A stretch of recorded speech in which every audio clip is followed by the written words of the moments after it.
I'm Roxy, 33, female. Let me take you back to those early days when Raymond, my husband, and I were young and head over heels in love. We were the kind of couple who thought they could conquer the world together. Every challenge, every obstacle, we'd face together, hand in hand. Some Romeo and Juliet type crap. Boy, do I regret not listening to my mother now.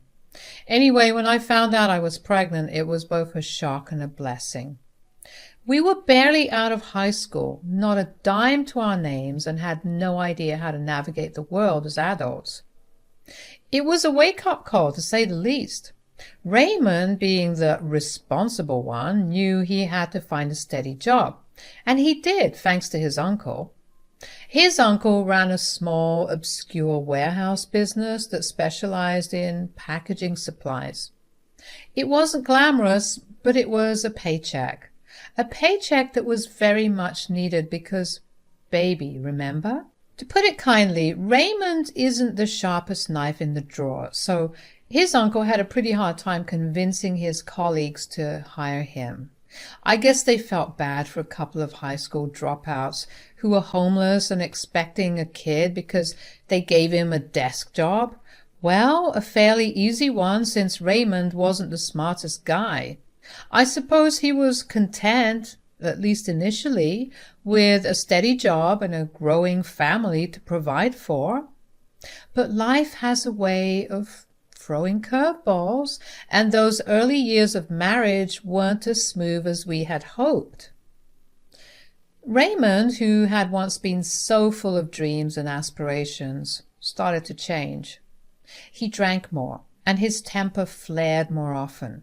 The realities of adulthood and the weight of responsibility began to take a toll on him, I guess. Our relationship suffered. What was once a bad romance had turned into bickering over bills, chores, and the everyday routines of life. We had to let go of those big, stupid dreams of our youth.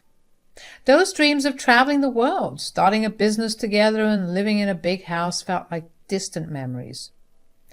Now I'm 33 and Raymond is 35. He's still working that same job at the warehouse, still handling the bookkeeping.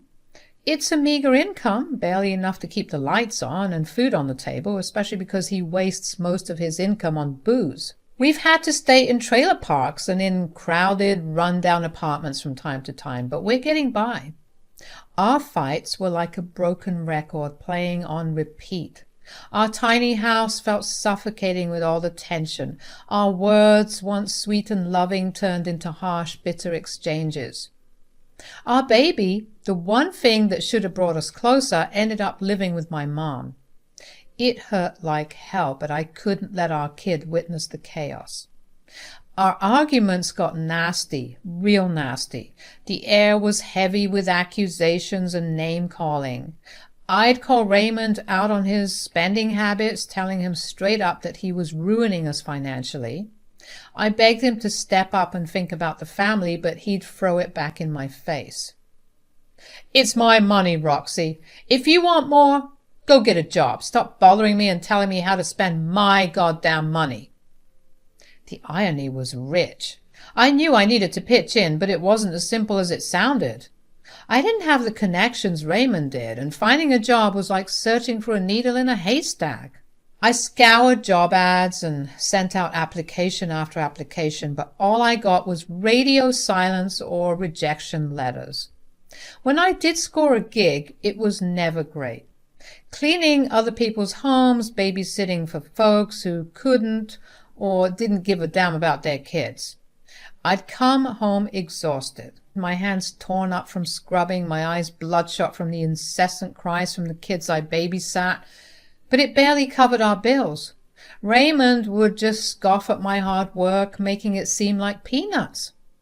The more we fought, the further apart we drifted. We were like two ships passing in the night, wanting more, but clueless about how to get there together. I miss the old days when love felt like all we needed to conquer the world. Raymond's no calling at work policy was one of those things that drove me crazy. He'd drill it into my head, making it clear that under no circumstances should I ever ring him up while he was on the job. It wasn't like I enjoyed interrupting his workday, but I couldn't help but worry about emergencies or situations that might require his immediate attention. I remember this one terrifying incident that still gives me shivers. Our daughter's throat had started swelling up and she was having a hard time breathing. Panic washed over me, obviously, and I called Raymond, praying he'd answer. No response.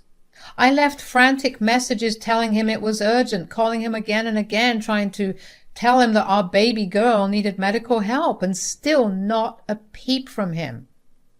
Hours felt like days, and by the time he finally came home, I was a mess of nerves, of course.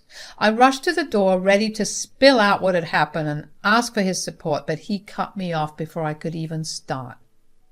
"I don't know what's wrong with you. I told you not to call me when I'm at work." What? Ugh, are you really as stupid as you look, Roxy? Never call me for anything stupid again. I don't care what you think is an emergency. I'm at work, Roxy, working my butt off to bring in money for this family. You better learn how to deal with things yourself. Those words hit me like a sledgehammer, dude. I had no idea that someone could be so cruel, especially when it came to the health of their daughter. Life was just getting worse after that hospital episode with our kid. Raymond and I hardly talked anymore, and when we did, it was nothing but bitterness and anger. Truth be told, I'd thought a lot about leaving him, escaping from this messed-up marriage. But here's the deal. I was trapped. I didn't have a secret stash of money for a rainy day. Most of what I earned went straight into our shared bank account. And Raymond watched it like a hawk, and let me tell you, he wasn't thrilled when he saw our balance going down. I had to be sneaky about it. I started saving a little here and there, tucking cash away whenever I could. Raymond, of course, noticed our finances changing. He didn't hold back, telling me I was lazy and worthless for not pulling my weight. Those words hurt like hell, but I had to suck it up. I had a plan. My aim was to save enough money to survive for a few months without Raymond's income. It wasn't going to be a cakewalk, but I had to do it, not just for myself, but for my daughter too. I couldn't let her keep growing up in that toxic mess. So I kept at it. I worked like crazy, took extra shifts, babysat when I could, and squirreled away every dollar I could find. The path ahead was hazy, but I knew I had to take the plunge. I needed to find a way out of this never-ending nightmare, even if it meant stepping into the unknown. One day, I guess unsurprisingly, Ray and I got into it about my level of income. We were sitting in the dimly lit living room, our daughter tucked away in her room asleep, and Raymond stared at me with those bloodshot eyes of his breath reeking of cheap whiskey. "You're a real piece of work, Roxy.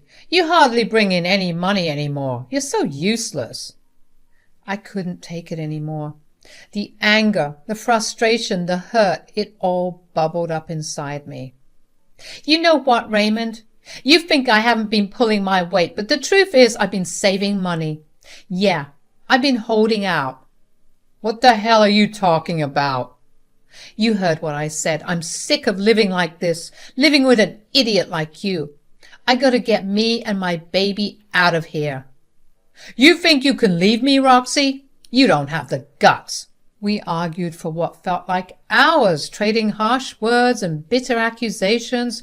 It all came crashing down when Raymond slammed the door behind him, leaving me alone in our wrecked living room. I collapsed onto the couch, tears streaming down my face. I felt trapped, hopeless, and more alone than ever. I knew I couldn't turn to my friends or my mom for help. I didn't want to burden them with my problems, didn't want to seem weak or needy.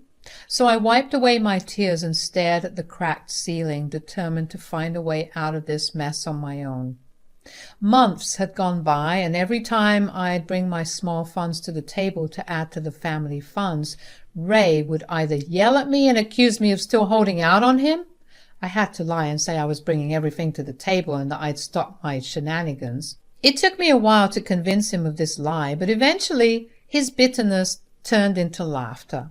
He'd scoff at my attempt to leave him, often gloating about how he was the backbone of this family and everyone relied on him. Little did he know I was still stowing away some cash on the side because I had no plans of giving up my dream of escaping that hellhole. Then the worst day of my life came around, and boy, you wouldn't believe what happened. I was in the tiny kitchen trying to whip up something for my kid when I caught sight of the dinky TV we had in the corner. The news came on. It was showing a building totally on fire, smoke going everywhere, and guess what? It was Raymond's workplace.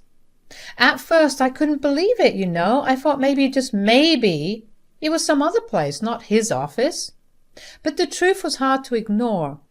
I jumped to my phone and started Googling, and well, it turned out it really was his office. I panicked. Despite all the mess and fighting between us, I couldn't help but worry about him. Picture this. Him trapped in that blazing nightmare, struggling to get out. I also thought about our daughter. How would she feel if she lost her dad like that? I couldn't let him die, no matter how much I resented him. Fear took over everything. So obviously the next logical thing for me to do was to call his phone, right? This was an emergency, and despite his stupid rule about not calling him, one would think that that wouldn't apply in this case, right? Wrong. You see, when I finally mustered the guts to call him, I couldn't even say a word. He was like, "Roxy, I told you not to call me at work. Why are you so stupid?" "I know about your stupid rule, but I'm in a meeting. Get off my phone." "Raymond, listen." But he didn't get it. Just went on this rant about how I never respected his job, how I made his work life a living hell. I tried to cut in to make him understand, but nope, he wouldn't stop. And then, while he's still in the middle of this rant, I hear it. A soft, sweet voice in the background. "Hurry up, baby, I miss you." What the heck? Who the hell was that?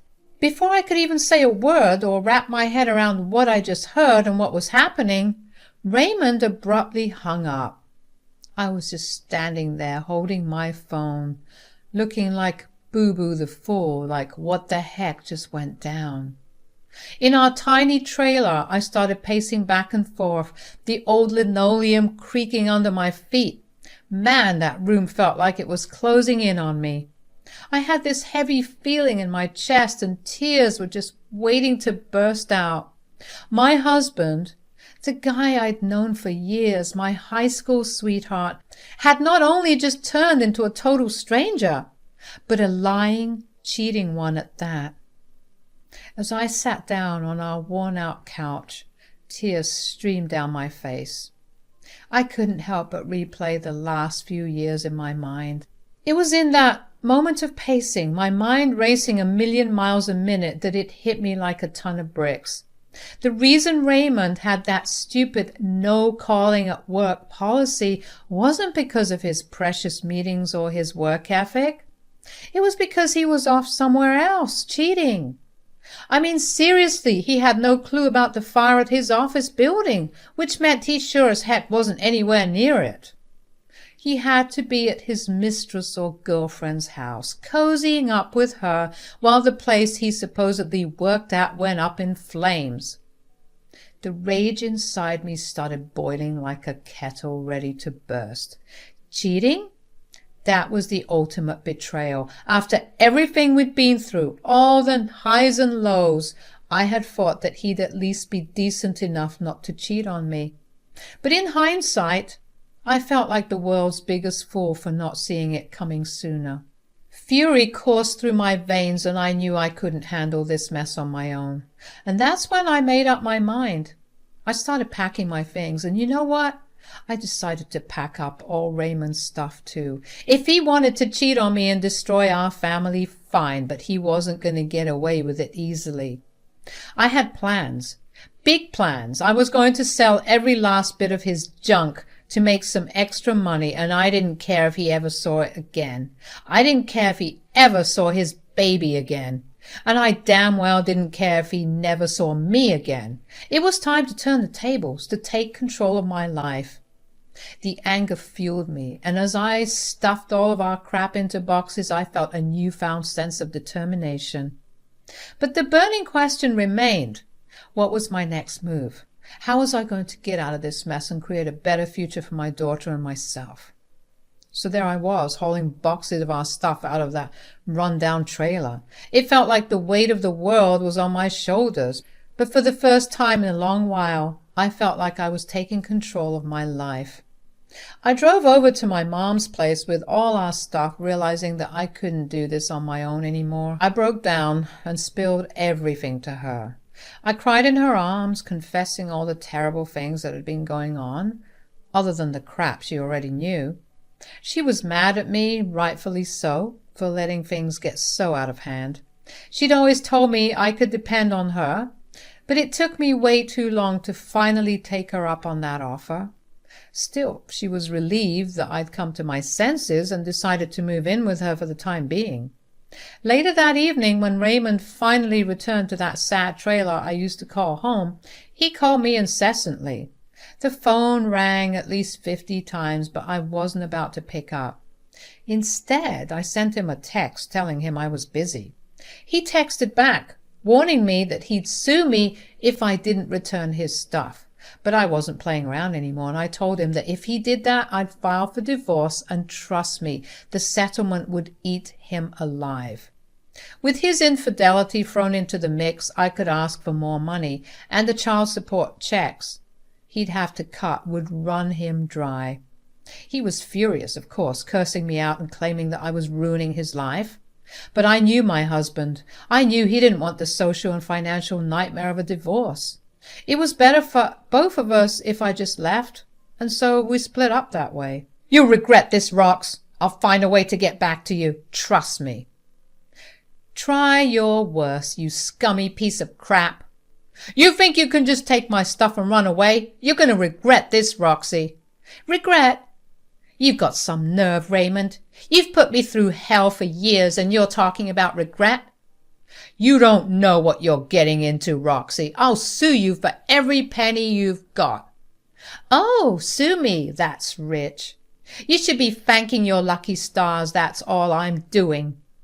You're such a pain in the ass. Always nagging, always complaining. Nagging, complaining. You don't get it, do you? I put up with your crap, your drinking, your cheating, your crap for years, and now I'm taking control of my life and you can't handle it? Screw you. You're a pathetic and weak man. You don't even deserve your daughter. You never deserved me. Oh, what? Now you're growing a conscience? Now you're stuttering and stammering? You're a fool. You're a mess. Where are you right now? Tell me, I swear to God, I'm coming to get my crap back. I'm at my mother's. Send me the location right now. It's worth mentioning that my mother moved to a new place and he didn't care enough to get her new address. That's just how disinterested and neglectful he was. No, screw you. What? Stop screwing around, Roxy. I'm being serious. Send it right, okay? You didn't care enough to get her address when she moved, so that's your problem. You regret this. Regret? The only regret I have is not doing this sooner. You brought this on yourself, Raymond, and don't you dare forget it. The next few weeks were both a relief and a struggle. My mother was so gracious, and my daughter and I stayed there for several months while I tried to piece back my shattered life. I found a small apartment for my daughter and me, and I was working multiple jobs to make ends meet. It was tough, but it was also freeing. Because I was still very obviously bitter and resentful, I decided to give Raymond a taste of his own medicine. I know I said I'd only take his crap and leave him with nothing, but that wasn't enough. I took to social media and exposed his cheating, his lies, kind of like how I'm doing right now. and the way he'd made my life a living hell. The response, surprisingly, was overwhelming. I essentially blew up my little Facebook community. People shared, commented, and even sent messages of support. Raymond? Well, he became a social pariah in no time. Then, the icing on the cake. I heard through the grapevine that he got fired from his job. Apparently his uncle, who had put him onto the job in the first place, decided it was better for business to cut ties with Raymond. They didn't need the extra drama, especially after the fire fiasco, which was, ironically enough, caused by the company's negligence. I couldn't help but grin ear to ear when I heard that. It was like karma had finally caught up with him. Raymond had reaped what he'd sown, and I wasn't going to feel sorry for him. In fact, I was starting to feel like life without Raymond might just turn out to be a whole lot brighter. One day, as I was juggling my jobs and my daughter's school schedule, I caught a glimpse of myself in the mirror. I was exhausted, my hair was disheveled, and there were dark circles under my eyes. But I was also smiling. It was a genuine smile, something I hadn't done in years. I realized that leaving Raymond had been the best decision of my life. I was finally free from the toxicity that had been drowning me. I was taking care of my daughter, and we were building a new life together, one that was filled with love and support, not anger, neglect, and resentment.